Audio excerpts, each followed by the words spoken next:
boy, is there some stuff going on at the Gigafactory there in Austin. Apparently, he wanted to kind of make a big splash with what's going on. Wow, shocking. Yeah, right. So, as you guys know, Elon has made many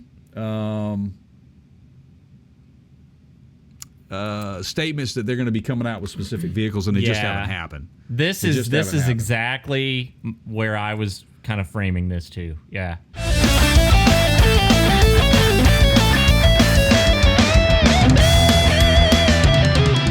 Yeah, and it's so back in 2017, Tesla unveiled the Tesla semi-truck. He's a showman, Jay. He makes bold claims. Absolutely, he does. Over promises, under produces at this point. We were supposed to come to market really with in 2019 and 2020 on the Tesla semi-truck and the next generation Roadster, and they still haven't come to the production. And then, of course, they unveiled the Cybertruck in 2019. But we did get the Cyberquad. Oh no, we got the ride-on toy version of the Cyberquad. That's correct, right. Yeah. Which is not even wasn't even his, was it? I mean, now look, no, but look, I mean, they've done. We love innovation here on this program. Oh, love it. Tesla definitely has been an innovator. Elon Musk has definitely been an innovator. No arguing that they've done some cool things. Okay, no argument from us that they've pushed the envelope on automobile. Just everything about them, from the performance side of it to the production side of it to the manufacturing side. I mean, in a lot of ways, right? Right. And I wonder, Jay, if you can have one without the other. Is it possible to push the envelope this far without having that personality of someone that's just going to go out and make radical claims? Because his engineering staff has to be like, oh my God, he said he promised what? Right. Yeah. How long do we have to get this out the door? Right. Exactly. There is a Netflix documentary out right now on Elon and the whole SpaceX program and how this guy, he almost lost everything for SpaceX, which he was successful, later on. But he is a guy that is one who likes to take chances and makes bold statements. And there is that gambler kind of personality in there, right? I'm just going to say this, man. Put a pair of boots and a cowboy hat on him and let him go, man. Would you now, if you were in a Bond movie, okay, and that guy walks up to the poker table, are you gonna get in on that game? I don't know, man, because it's a 50-50 shot with him. You just never know what you're going to get. You just don't. He's. I would be scared maybe to watch. He walks up to the poker table in his cowboy hat and his bolo tie whatever thing, right? And he's got like the he's got the big Texas belt buckle now because they just relocated to Texas, right? Yeah, got the big T. I want one of those, by the way. The Tesla belt buckle. Don't mess with Tesla. Yeah. I mean, can you have one without the other? Can you have? I don't think you can. The innovation that company has done in that short of amount of time without that kind of a personality driving it. He is a maverick in the industry, man. He is a maverick in any way, shape, and form you try to look at this. He just doesn't back down, and he doesn't seem to have a problem with being wrong or being late. You tell people it's unbreakable glass, and then you break it right in front of them, and he just kind of smirks and smiles. Right? Yeah, whatever. We'll get that fixed. And he's right. I kind of, like I said, I like that mentality, whereas he's not afraid to take a chance with innovation. Yeah. How stupid it may sound and how unrealistic that it is in some cases. He's come through on a lot of the promises that he's made. So I think he's backed into a corner here. You've got Rivian with their truck out. You've got Ford with their truck about to come out. Why are we always on the same page? It's just the way it works, man. You've got the Hummer EV, which is right around the corner. And you have the guy that started this whole thing still doesn't have his product out. So, whether or not the claims come true, like you just laid out, he'll brush it off if they don't. But he kind of had to go out and make these grandiose statements, right? Right. Well, the thing is, if I'm Elon at this point, especially with the Cybertruck, now he's saying the Cybertruck, he made a bold statement that due to a lot of things, and I think that his uptick in building factories, especially the Gigafactory in Texas, was it occupied a lot of his time and his resources to get this thing started. But then you had COVID, and then you had shortages and all these things. In the meantime, though, okay, so let me just say this. He made a bold announcement just recently that the Cybertruck will be coming out in 2023. Okay, what else? Let's just put them all out there. Okay. All of the Right. So it was the Cybertruck, Yep. the Tesla Roadster, which I'm super thrilled about. Like I cannot wait to see that Yep. one as well. And Yeah. the Semi, which is another one of those that's been in. It's been in development for so long that we're kind of to the point now where the semi-truck thing we feel like is going to change over to like a hydrogen game or something like that. Like It an could. EV semi-truck is almost yesterday's news at this point. Pretty much, especially when you have companies like Hyundai out there in California. And there was one other thing. We'll get to that here in a minute. Just make sure you stay plugged into us here. Yep. Keep watching and listening, everybody. But those three alone are a huge, that's a lot for a company like Tesla to get out to market in 2023, right? That was his promise. Yeah, We're gonna get them out in 2023 and 2023 and 2024. 2023 for the Cybertruck, and I think he's pushing out the same for the Roadster is what he says. And just to put this into perspective, you guys, that Semi was revealed in 2017. Right. Yeah, we are, 5 years removed. Almost 6. Yep. Almost 6. And this is his exact words, by the way. Production of Cybertruck is coming next year. Okay, production of Cybertruck next year. That's 2023. We will be in production with the Roadster and the Semi. That's all coming. This year is all about scaling up, and next year there's going to be a massive wave of new products. And we're going to get into, towards the end of this, we'll get into something else that he's working on.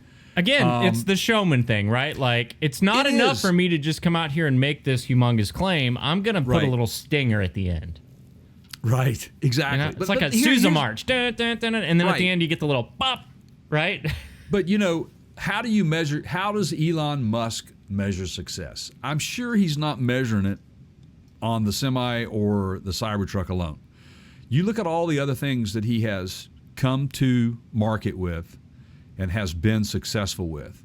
Again, the SpaceX program, Tesla as a whole, the global impact that vehicle, that company has made, not only to the automotive industry in the way we drive and the way we think and how it forms our daily lives, but also, just the pushing of that innovation.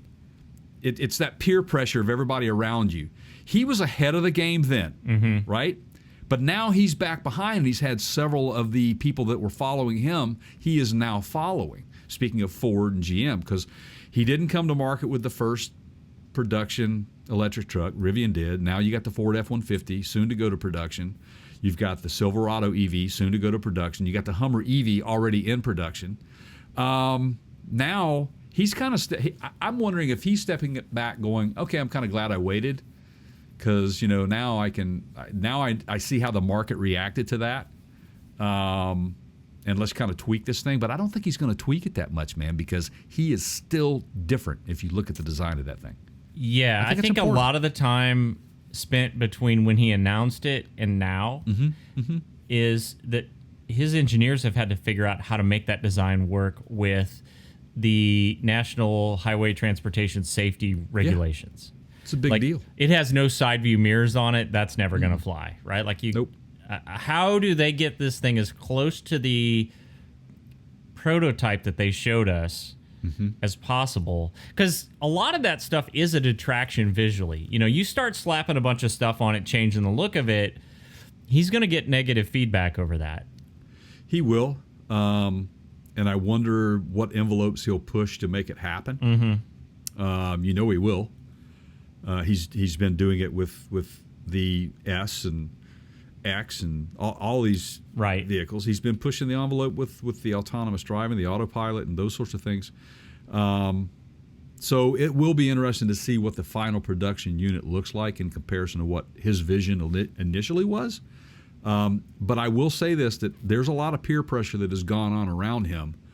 He's acting on, I think he is feeling the pressure to some degree to get this thing out.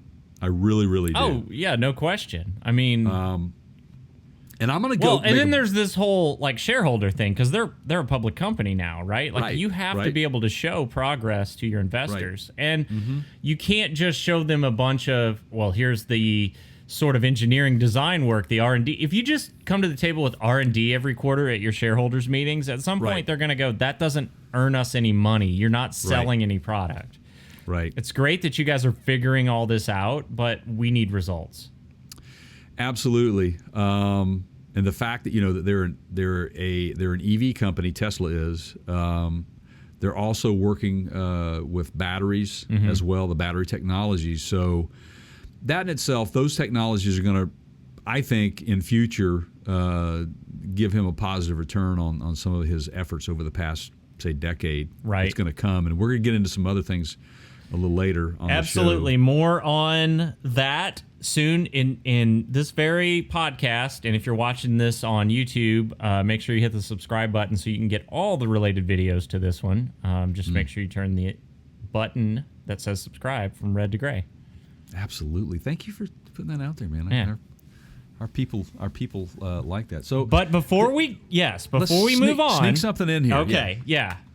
So he threw a little, Steve Jobs classic "one more thing" right in the end of this. Yes, he did. And what was it? During the event, he said that Tesla is going to make a new futuristic-looking electric vehicle as a dedicated ROBOTAXI. Okay. He didn't give a timeline for it. Right. Goes on to say, aside from the vehicles, Tesla could start production of the humanoid robot next year. It's called Optimus, right? Is that what it is? Or is, yes, Optimus. Yeah, is that what it is? Yeah, ironically, because Transformers. Optimus. Right. Yeah. Tesla also brought, just to kind of end this, on that Cybertruck where they had the meeting, it was actually the same truck that he had. He broke the glass. One. Yeah. Yeah. Again, speaking to, does he really care what you think? I mean, he's just going to do it. Yeah. Right. Yeah. Here I come with my. What would have been hat awesome is if they'd have brought it back out with the same busted glass, but Right. But back to the ROBOTAXI and the AI, the humanoid robot for next year. Why is he now getting into the ROBOTAXI business? Okay. Like, this is going to come as a shock to you, but I have some thoughts on this. Okay, are you sitting down? I'm sitting down. So, you and I have personally witnessed the huge demand there is in they're called ride sharing, or at least that's what they were initially called, the Ubers and Lyfts of the world, right? Right. The demand for that service is off the charts. I mean, and now these commercials are ridiculous, although I do chuckle because I do think some people honestly are this challenged that, have you seen the Uber Eats thing where the people are like drinking like laundry detergent? And, and they're eating, flowers, biting off cactuses. Because everybody's doing delivery stuff. I don't know about you guys, but around here they've commented, and the community that I live in is one of the fastest growing communities in the country. I mean, there's just hundreds of people moving in every day. Droves. And yet the whole town shuts down at 8 p.m. now. Like, everything's just closed. And it never used to be that way before COVID. So people are having everything delivered. That was my point.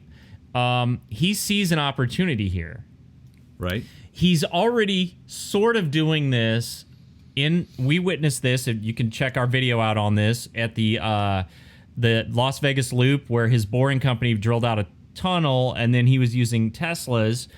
That they did have a human pilot in them, but they did use a certain level of automation to do the transport.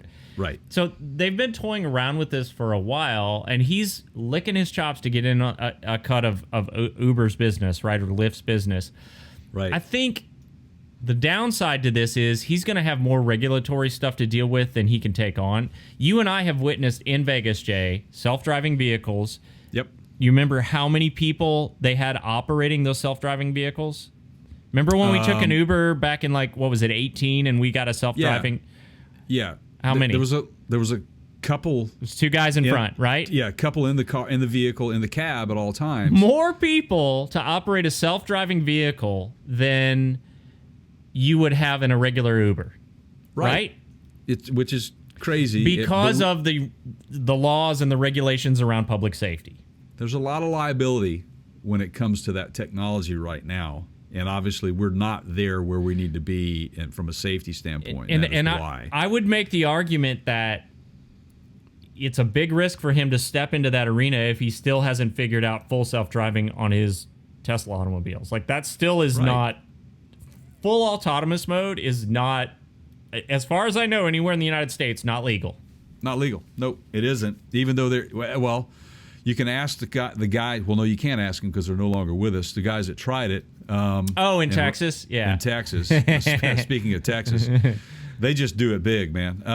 It's you're right. There's such a long way to go with that for a number of reasons, and we can get into some of those shortly. We're just not there yet, and we've got some proof of why we're not there yet coming up here in a second, right? Right, absolutely. So thank you for diving into the pool of robotaxis, Elon. Thanks very much. We need them.